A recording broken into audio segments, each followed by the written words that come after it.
Hello, good evening, and welcome to 30 Minutes on iDealmedhealth. Okay, and today we'll be discussing post exposure prophylaxis and prevention of mother to child transmission. Okay, it would be very, very, very interesting. So I suggest you stick to your. Oh, we have our guest speaker for tonight. Pharmacist Ashibogu Emmanuel, good evening and welcome to 30 Minutes on iDealmedhealth. How are you doing today? Yeah, good evening, Mr. Chibueze. I'm fine. How are you? I'm okay, sir. It's a pleasure to have you, sir. Okay, this is 30 Minutes on iDealmedhealth, and we are having this episode to mark World AIDS Day, which is on 1st of December each year. A day we bring to awareness, information, and everything you should know about HIV and AIDS. Okay? And today we decided to do justice by inviting somebody that is grounded in the field of HIV and AIDS prevention, pharmacist Ashibogu Emmanuel. I don't know, I don't want to go far into explaining his portfolio because it's very long, I will tell you. So if you have not subscribed to our YouTube channel, do well to do that.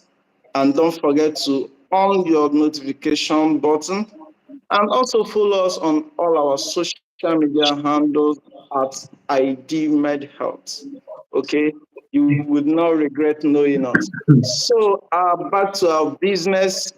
Pharmacist Ashibogu Emmanuel, we would like to understand what post-exposure prophylaxis is. Okay, so we can start from there. Thank you very much. Okay, post-exposure prophylaxis, that is a PEP, is a medication given to individuals who have been exposed to HIV. This kind of exposure can come in terms of sexual intercourse, needle pricks, or even blood transfusion. So we give a PEP in order to prevent this virus from going around the system and taking over the individual. So for PEP, we encourage that it's taken within 72 hours, that's 3 days, and taken adequately for 28 days. So while we advise it should be taken for 72 hours, we also encourage that the sooner the better. The more within this, if you take it within 24 hours, it's more effective than taking it within the next 24 hours, and same goes on with the last 24 hours. So when someone presents to the health facility and we screen you and see that you are eligible for this a PEP, maybe you had sexual intercourse with someone and you're not sure, or maybe someone was brought in for rape or needle pricks, which, for example, the lab scientists, the doctors, they'll take this PEP most of the time when they have this needle pricks and any they come in contact with blood, and they assume or they feel that it's necessary to take this PEP. So the PEP is given within 72 hours and also encouraged to be taken for 30 days, 28 days, that's 4 weeks. Then after, on the last day, a test to be carried out to determine or ascertain if you actually took the drug and whether you came out negative. If you came out negative, a test, a confirmatory test will be done in the next 3 months in order to confirm your status. But if at the end of this 28 days you test positive, you'll be placed on HIV medication, which is forever, depending on when there will be a cure for it. So thank you. All right. It's a very wonderful one to hear that from you, sir. And I would like to ask, are those medications for free or you have to pay for them? Okay, these medications they are free. All HIV medications are free. They've been donated to us by sponsors, USAID, PEPFAR, Global Fund, many other organizations. So they are free in Nigeria. They are not being sold. You just have to go to a health facility, general hospital, federal medical center, even private hospitals. They have this PEP and they are not sold. They are all any HIV drug is free. All HIV drugs are free. Wow, that's a good news. I would say it's a very wonderful one to hear tonight. And you equally made mention of tests. Are those tests for free too, or you have to pay for the tests, or like just throw more light on that? Okay, so the test is actually free also. So anything coming from testing to the drugs, they are sponsored by USAID, PEPFAR, Global Fund, and other organizations. So the testing is also free. Wow, that's a very wonderful one. But do not forget, this is IDMed. Oh, 30 minutes on iDealmed Health. Okay, so I will be doing justice to this topic tonight. I promise you. So if you are not having your pen, I have mine and I'm jotting because 30 minutes on iDealmed Health is usually a learning section. I will tell you this. So, sir, Emmanuel, please, what happens or what action should be taken if somebody misses a dose of the pep? Okay, so first of all, we know that even aside the HIV, any HIV medication, people actually miss even hypertensive medication. They miss a dose or two. So what we encourage at the time of counseling, we try as much as possible to open the floor to this person and say, okay, when will it be suitable for you to take this medication? If the person says in the morning by 6, we say, okay, make sure you take it by 6. Or we say, okay, you normally eat by 8. Okay, you remember anytime you are eating in the morning by 8, remember there's a drug you're supposed to take. So if, for example, someone misses his or her dose, we encourage that the moment you remember, you take this dose. But then again, when you remember, the time of remembering is close to the next dose, we tell you to hold on and just skip it and take the next dose. So that's what we encourage individuals that are on PEP. Thank you. All right. All right. Thank you very much, sir. Thank you. Thank you. Thank you. I would say it's a wonderful explanation right there. So, you made mention of hypertensive drugs. Okay, and I know there are drug interaction and there is equally drug food interaction. Okay, so are there interactions with these preventive or with this post-exposure prophylaxis? Are there interactions with other medications like hypertensive drugs, as you mentioned? Okay. Most, just the way you said, most drugs they interact with each other. For example, we don't encourage individuals to take maybe blood tonics or maybe the fesolates or anything that gives, like maybe any blood tonic. We don't encourage you to take it the same time with PEP. We tell you, okay, take PEP in the morning and take the other one at night, or give a space of maybe 3 hours. So same with other medications. So it depends on the medication you are on, that will determine the spacing or if you can take both medications at the same time. So we encourage that when you present yourself to the facility and you have been given this PEP, we encourage that you also tell the physician or who any the healthcare provider that is giving you this PEP to tell him or her the medications you are on to determine if you can be taking them together or it requires spacing. Thank you. All right, sir. Thank you very much. So, I like, are there challenges some of your patients, present to you, and how could those challenges be alleviated? Like when they tell you, "Oh, this is the reason," or "These are the reasons why I cannot take my pet," and what are the solution to those reasons, or are there things that one can do so that they would adhere to instruction and take their prep effectively. Okay, so some of the challenges, or should I say one of them, is the side effects.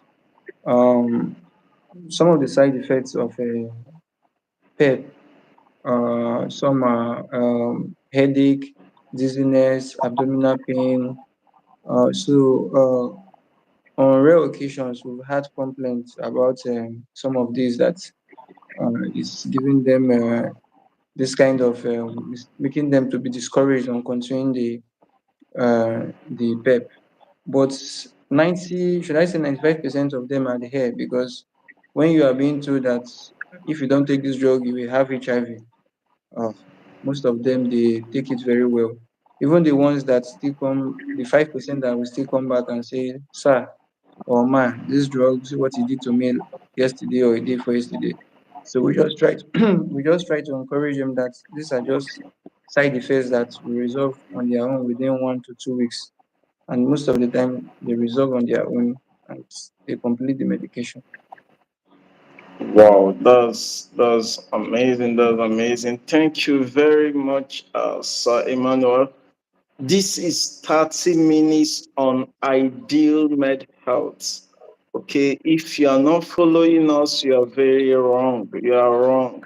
So we are having two topics tonight, and Sir Emmanuel has really done justice to PEP, post exposure prophylaxis. And remember, this activity is to mark, okay, World AIDS Day, which is today, 1st of December, okay, which every 1st of December we remember those that have this illness, and those, and equally create awareness that HIV or AIDS is not a death sentence. All you have to do is to, get the right medical information. Always consult your physician. So today we'll be talking about post-exposure prophylaxis and prevention of mother to child transmission. I think this is 13 minutes already, and it's time we go over to the second topic, which is prevention of mother to child transmission. So, Sir Emmanuel, what can you tell us about prevention of mother to child transmission? Okay, prevention of mother to child transmission, also abbreviated as PMTCT. We can just say there are interventions that are being carried out by uh, by individuals in order to prevent the transmission of HIV from mother to child. So these mothers can transmit HIV to their children through various methods uh, during the pregnancy, during childbirth, or even during breastfeeding. So that's why if pregnant women should notice HIV test is always done when they present themselves to the facility, maybe during their antenatal, during the first trimester, second and third, during the antenatal tests are being carried out, HIV tests to ascertain if they've been infected or not. So let me give a scenario. In a situation where We have someone that is HIV positive, a woman, she becomes pregnant. So we encourage that she takes her medication or she adheres to her medication in order to bring their viral load down to be virally suppressed, or even most of we even prefer undetectable, so that there will be very low risk of transmission. And even when she gives birth, a prophylaxis is also given to the child for 6 weeks or 12 weeks, depending on the level of risk the child has been exposed to. So if the mother has been adhering to her medication, she's virally suppressed. The moment she gives birth, uh, uh, uh, nevirapine, as at now, as at the way I'm talking to you, I don't know whether in the future medications will change, but as at now, just nevirapine will be given to the child for 6 weeks. But if the mother is not suppressed, her viral load is high, or it was even during the last trimester that she discovered that she was HIV positive, that is what we call high risk. The child is already high risk, so we give nevirapine as a dose within for 12 weeks. So this is one way. Then there's another method also. There's another scenario also. So if this mother is not positive, like she's not positive, she's just negative, then on the second trimester or on the third trimester, she becomes she discovered that she's positive. She will be placed on medications. Then and if it was the first or the third, let's just say the second trimester, a test will be carried out on her after 3 months to determine if she's suppressed. If she's suppressed, then we can also say the child is low risk. So most of the time we have these children coming out negative if and only if the mother gives the child the medication as prescribed. So when the child is born, within same 72 hours, just like PEP, 72 hours, the prophylaxis will be given. When the prophylaxis is given, um, when prophylaxis is given, the mother is expected to give the child the medication just the way it was prescribed by the physician or the pharmacist.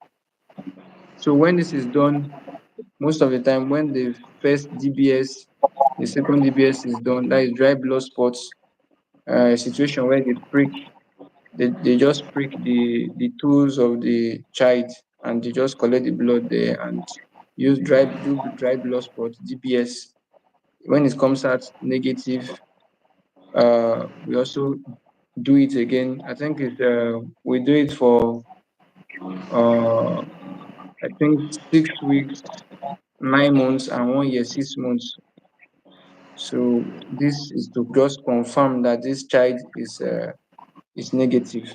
So most of the time, we've had the privilege of seeing children coming out negative. Also, when it comes to the breastfeeding, just like I told you, sometimes it can be transmitted through breastfeeding. We also encourage mothers to just leave breastfeeding and focus on formulas so that Okay. we'll be sure that there's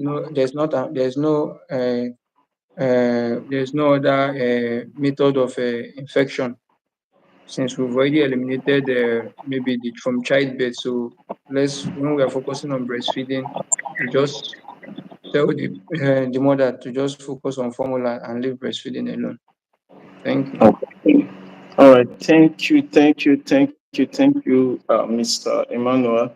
So, from your explanation, I've understood that uh, there are preventive measures, and you guys are working so hard to make sure that babies are safe.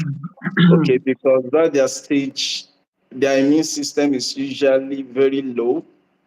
Okay, and they should be protected at all costs. Okay, and it's a very wonderful one. And also, another measure you guys take is to make sure breastfeeding is, avoided.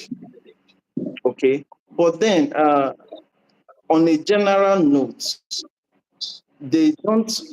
Do they? Let me ask this as a question. Do they really classify breastfeeding as, one of the most, or HIV can be transmitted? Yes, for pregnant women, they can get it during the pregnancy, that is in 9 months. They can get it during birth, that is when they are giving birth to the child, maybe through the vagina, and they can also transmit this virus to the child during breastfeeding. So these are, let me just say, the three ways where pregnant women can transmit this virus to their children or unborn children. Okay, you made mention of delivery, childbirth here now.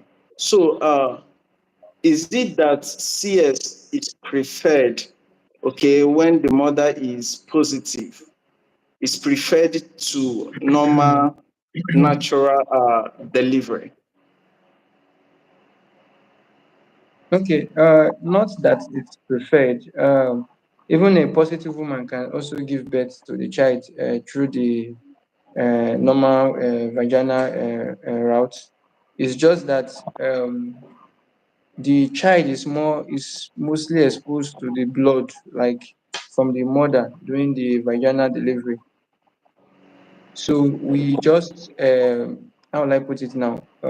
Even during the during cesarean session, the child can also be infected also. So we just assume that when it comes to childbirth, even the CS and the vaginal route, the child can also be infected. So the most important thing that we do is the moment the child is born or given birth to, we just make sure the child is placed on prophylaxis within 72 hours.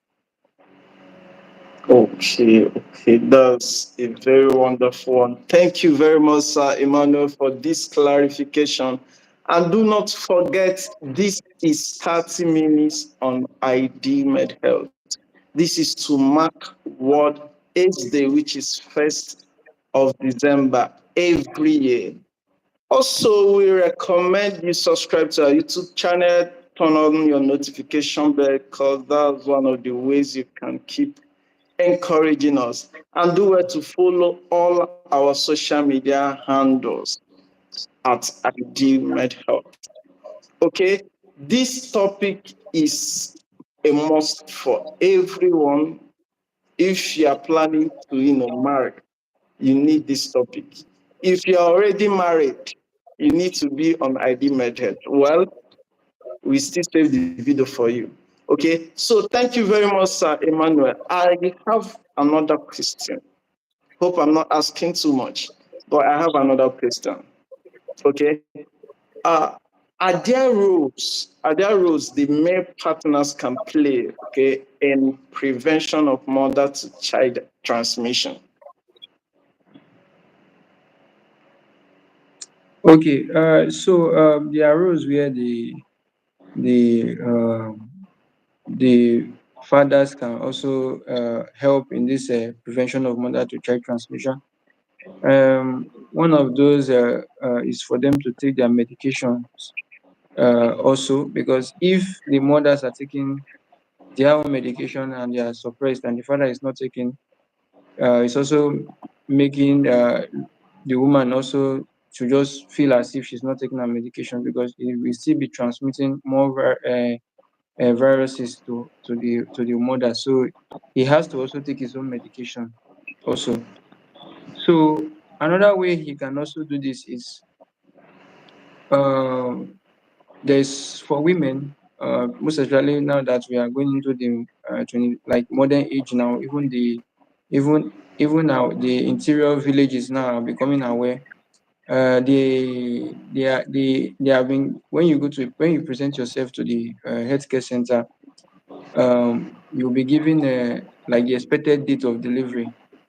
So as fathers, what you can do is to prepare for this day and also make sure that uh, uh, how will I put it now? That when this day comes, when you take your wife to the healthcare center, medications should always be ready for this child. So it should be, we don't know the kind of facility the father is taking the wife. Maybe just a primary healthcare center that might not have this prophylaxis. So as fathers, when you have it at the back of your mind that the moment your child is being given birth to, a drug should be given to this child. So you should make sure that you explain to the healthcare provider to put pressure on him or her to source for this medication maybe from other healthcare facilities. So not when there's no drug, you just stay one place and you don't just put in effort. So you have to mount pressure on the healthcare providers there to source for this prophylaxis. So these are some of the ways you can also help in the prevention of mother-to-child transmission. All right, you have heard from pharmacist Ashibowe Emmanuel. So if you are a man, you have a role to play. Okay, you have heard him right. You heard him right. That was crystal clear. Okay, there are plenty roles to play as a man. And one more thing, pharmacist Emmanuel, I want to know, has there been a time where these drugs are considered scarce? Like, Okay. has there been a time? Um, when you mean scarce, sometimes some health facilities might not have it, but it's very difficult to in a for this drug to be scarce in a locality like in where there are maybe five health centers for them not to have at all. So because of the advancements in supply chain management, uh, it's very rare that these drugs or these prophylaxis medications will not be available at all in a local government area. So most of the time, when this medication is not available in the healthcare facility, uh, uh, um, an emergency order is placed.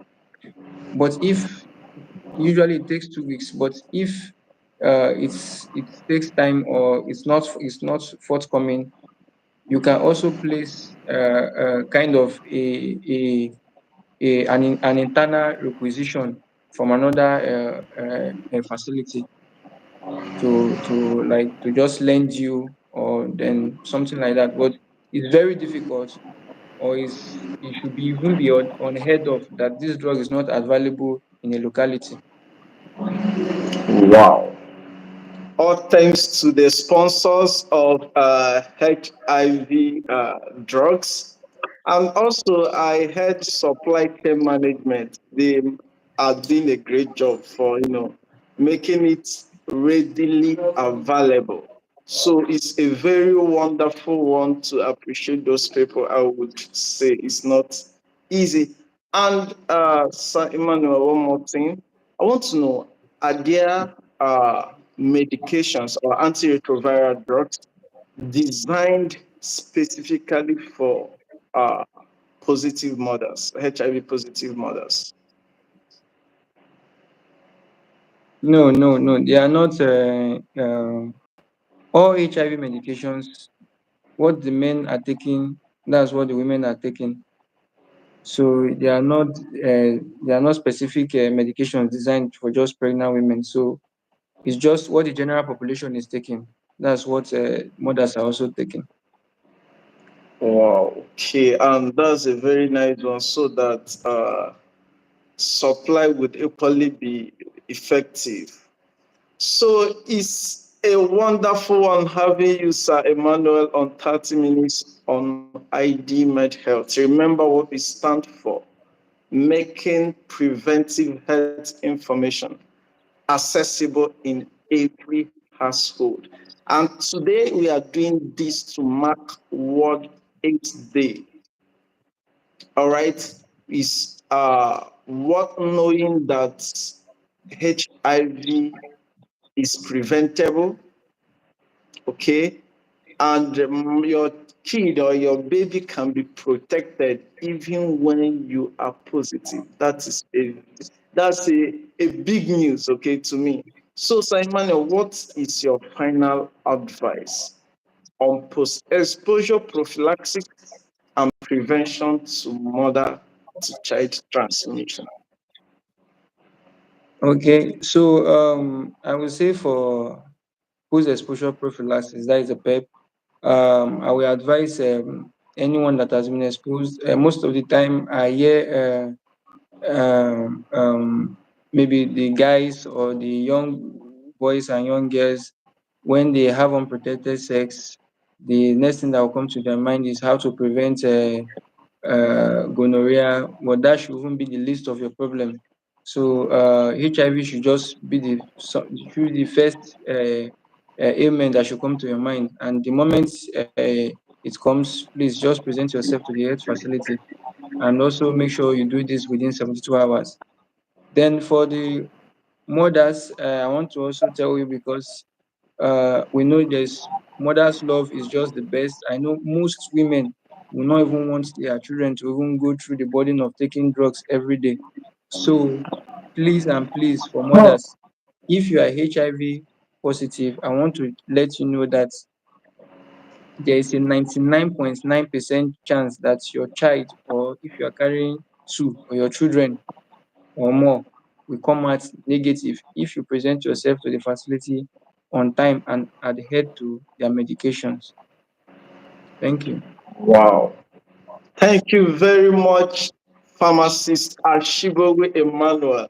I would say it's always a pleasure to have you on 30 Minutes on iDealmedhealth. Thank you for being a support to this amazing program. We cannot appreciate you enough. Okay, so to our viewers all over the world, do well to drop your comments, your questions, or anything at all you feel you want to hear from us on this subject matter. We are readily available to give you the best of information on ID method. And meanwhile, Sir Ashibowi Emmanuel is not running, he's always here. He will always come anytime we call him. Okay? So HIV is not a death sentence. Your child can be prevented from having it. Okay? And fathers equally have a big role to play in prevention of mother to child transmission. And most importantly, be cautious of your health, because health is wealth. There is no doubt HIV currently has no cure, but with the availability of prophylaxis, antiretroviral drugs, you can lead a healthy life. Okay, and at the end, we all be happy, and the world will be free of this deadly disease. All right. Thank you once more, Sir Emmanuel, for making that time out of your busy schedule to come be with us on 30 minutes on ID Medhead. We hope to see you next time, sir. Hope that will be possible. Very possible. Very, very possible. That's good news. Thank you very much. And we have come to the end of today's episode on 30 Minutes on ID Medhead. I would still tell you, if you have not subscribed to our YouTube channel, you are very wrong. Do well to subscribe and turn on your notification bell. You can equally follow us on all our social media handles, Twitter, Facebook, and all the rest. Everything is at Ideal Med Health. Thank you once more, and do have a wonderful night rest. See you, and don't forget to share this video with your loved ones, because you would be preventing or saving someone's life by just sharing. Just share. Thank you very much. Thank you once more.